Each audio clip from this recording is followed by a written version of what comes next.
Hi, and welcome back to TitanTitle Tip Tuesday.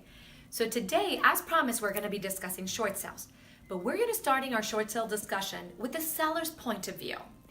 When should a seller do a short sale? There's a lot of options out there for sellers that can't maintain on their monthly mortgage payments. Short sale is just one of the many.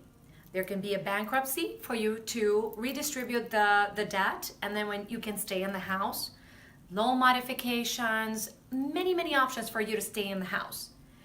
A short sale is an option that is better than a foreclosure and sometimes better than a Chapter 7 bankruptcy.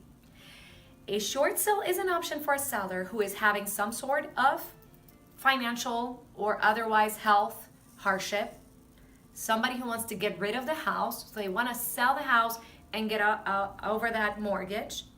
And third, it's a better option than actually letting the house go into foreclosure. Why? Number one, you'll be able to take control of what happens with your debt, okay? In a short sale, you can negotiate for less than what is owed. And a lot of the times, we can go ahead and make sure that that amount of money that is not paid back to the bank is forgiven. If you let the house go into foreclosure, that will not happen. A foreclosure will stay on your credit for a little bit longer, and as well, the lender can always come back and sue you for that default amount. So a short sale is a great option for sellers that don't want to keep their house, are having some sort of hardship, and they want to control what is going on with their destiny.